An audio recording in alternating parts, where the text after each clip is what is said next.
नमस्कार, आप सभी का स्वागत है एस्ट्रो अंक शक्ति की एक और न्यूमरोलॉजी की क्लास में। पहली क्लास में जो हमने पढ़ाया था वो शायद आप लोगों को समझ में आ गया होगा। अब आगे बढ़ते हुए दूसरी क्लास में चलते हैं। तो सेकंड क्लास में देखिए हम जानेंगे कि ज़ोडिएक साइन क्या होता है, सन साइन क्या होता है, हमारी राशि कैसे निकाली जाती है और हम बात करेंगे सूर्य राशि की।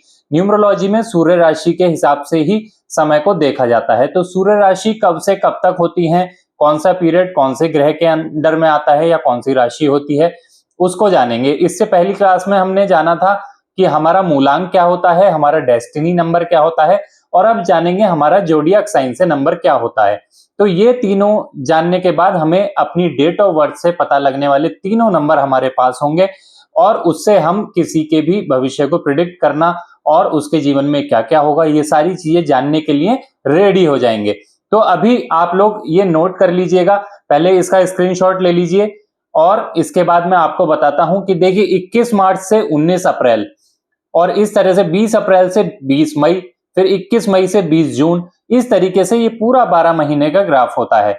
ये हमारा मंथ वैसे नहीं होता कि जनवरी पहला मंथ हो गया, फरवरी दूसरा मंथ हो गया, इस तरीके से नहीं होता। ये वेस्टर्न तरीके से चलते हैं हम, इंडिया में भी यही तरीका है। 21 मार्च से 19 अप्रैल के बीच पहला मेष राशि होती है जिसको एरीज बोलते हैं और ये मंगल से रूल होती है, मंगल का महीना होता है।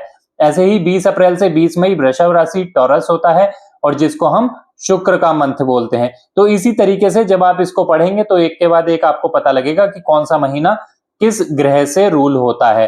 इसके बाद मैं आपको ये भी बताऊंगा कि कौन सी राशि का साइन कौन सा होता है। जैसे अभी यहाँ पर फायर अर्थ एयर वाटर लिख गए थे, वो गलती से लिख गए थे, मैंने यहाँ पर आपको ठीक करवा दिया है। लेकिन अगर हम सारे ग्रहों की बात करें तो कौन सी राशि कौन से साइन को रिप्रेजेंट करती है और कौन सा एलिमेंट होता है, तो पहली मेष राशि जो है उसका एलिमेंट होता है फायर, ये फायर एलिमेंट की राशि है। दूसरा वृषभ राशि जो होती है वो अर्थ एलिमेंट की राशि है। ये बहुत जरूरी है न्यूमरोलॉजी में, हमें ये कौन सा साइन कैसा है वो पता होना, कौन सा एलिमेंट किसका है ये पता होना बहुत ज्यादा जरूरी है। इसका इस्तेमाल करना मैं आगे आप लोगों को सिखाऊंगा। फिलहाल ये बेसिक चीजें आप याद करते चलिएगा, इससे बहुत ज्यादा फायदा होने वाला है। अगर ये 3-4 चीजें आपने शुरू की कुछ क्लासेस बहुत अच्छे से कर ली तो आपका एक इतना अच्छा बेस बन जाएगा, फिर आगे आप कभी भी न्यूमरोलॉजी कर सकते हैं, सीख सकते हैं। अगर ये बेस हो गया तो कभी फिर आपका ये वाला ज्ञान पीछे नहीं जाने वाला, फिर आप आगे बढ़ चुके हैं ये मानिए। एयर साइन हो गया, फायर अर्थ एयर, और ये वाटर साइन की राशि होती है कर्क। चंद्र राशि वाटर की होती है, वाटर को ही रूल करता है।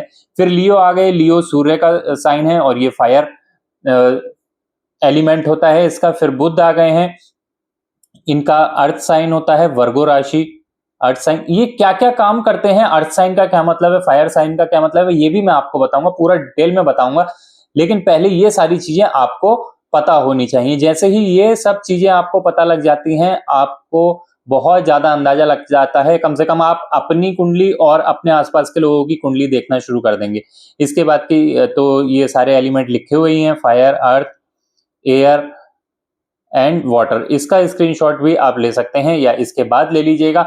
अभी हमें क्या करना है, देखिए सबसे पहले हमें यह पता होना चाहिए कि कौन सा ग्रह कौन सा नंबर किस अंक को रूल करता है। मैंने लास्ट क्लास में भी ये आप लोगों को बताया था कि 1 नंबर सूर्य का होता है, 2 नंबर चंद्र का है, 3 नंबर गुरु का है। ये मेरे YouTube वीडियोस पर भी देख सकते हैं आप, बाकी वीडियोस में भी आपको बहुत सारी चीजें मिल जाएंगी। ये राहु का नंबर है, 5वां नंबर होता है बुध का, 6 नंबर शुक्र का, 7 नंबर केतु का, 8 नंबर शनि का और 9 नंबर मंगल का।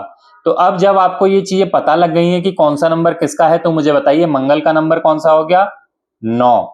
ठीक है, इसको ब्रैकेट में लिख देते हैं। शुक्र का नंबर 6, बुध का नंबर 5, चंद्र का 2, सूर्य का 1, बुध का 5। अब आप बोलेंगे कि डबल डबल बुध क्यों आया है, शुक्र डबल क्यों आया है, तो इसके पीछे की भी मैं एक आपकी पूरी स्टोरी बताता हूं कि किस तरीके से आते हैं और कैसे कैसे आते हैं। आपको याद कैसे करने हैं, रटना नहीं है, याद बहुत आसानी से हो जाएगा। 6 शुक्र का, फिर मंगल आ गया, फिर गुरु 3, फिर शनि 8, फिर ये भी शनि का होता है 8 नंबर, फिर ये भी गुरु का है।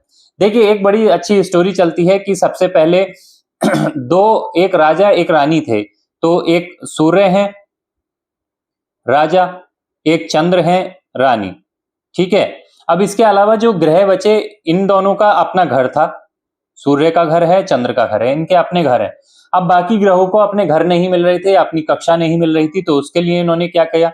उसके लिए उन्होंने किया कि सबसे पहले जो बुध ग्रह हैं हमारे, वो आए।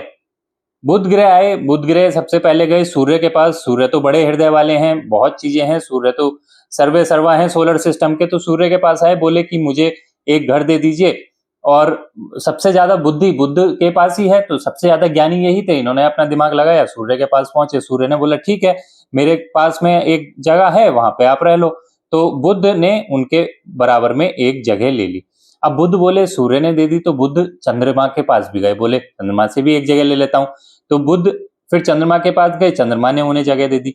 तो इसी तरह आप देखेंगे यहाँ पर सूर्य के बराबर में भी बुध है और इधर चंद्रमा के बराबर में भी बुध है। उसके बाद जब बुध को शुक्र ने देखा, तो शुक्र बोले, गुरु शुक्राचार्य हैं वो, कि भाई मैं भी ऐसे ही करता हूं। तो शुक्राचार्य आए, सूर्य से बोले भाई बुध के बराबर में जगह दे देते हैं। तो शुक्र को दोनों तरफ बुध के बराबर में जगह मिल गई।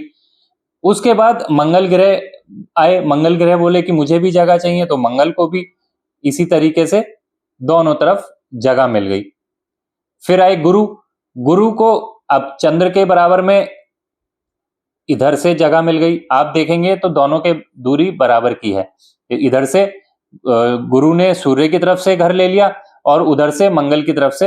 हालांकि ये लिखा हुआ अलग है, लेकिन अगर इसको सर्किल में देखेंगे तो आपको पता लग जाएगा। तो इनके बराबर में गुरु को मिल गया, फिर शनि को मिल गया, शनि लास्ट में आए सबसे, तो शनि को मिल गया।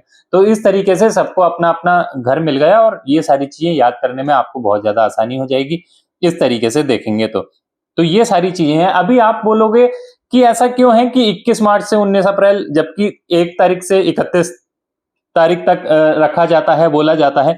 तो मैं आपको एक चीज और समझा देता हूं, थोड़ी सी टेक्निकल है, बहुत ज्यादा भी ऐसी नहीं लगेगी आपको कि बहुत ज्यादा हाई फाई है। देखिए पूरे सोलर सिस्टम में बीच में मान लीजिए सन है, सन होता है, ठीक है, ये हमारी पृथ्वी है, ठीक है। और इसके चारों ओर का जितना भी एरिया है, इसको हम 360 12 भागों में अगर बांट दें, क्योंकि 12 राशियां होती हैं, तो ये 12 भागों में बटा होता है, ठीक है। ये इन लाइंस पर मत जाइए, नंबर देखिए आप, तो 12 भागों में बटा होता है। तो जब मान लीजिए पृथ्वी यहां पर है और ये इसके सामने सूर्य है, मान लो यहां पर कोई खड़ा है, इसके आगे सूर्य है। अब पृथ्वी से सूर्य की तरफ देखते हुए सूर्य के पीछे जो नक्षत्र, जो हमें राशि दिखाई देगी, ठीक है, इस एरिया में जो राशि दिखाई देगी जो 12 भागों में बटी हुई है, तो वो राशि होगी जो ये सारी चीजें होती हैं, ठीक है। मान लो आपका जन्म जिस समय हुआ, उस समय आप पृथ्वी से सूर्य को दिखते समय कोई राशि थी, तो वो ऐसे इस तरीके से आती हैं, वो राशियां इस तरीके से आती हैं कि इससे इतने के बीच।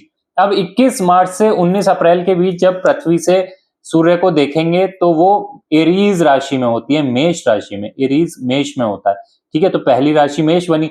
उसके बाद फिर जब आगे बढ़ता है समय, तो वृषभ राशि आ गई, फिर इसी तरीके से तीसरी, फिर चौथी, फिर इस तरीके से 12 राशियां बनती हैं।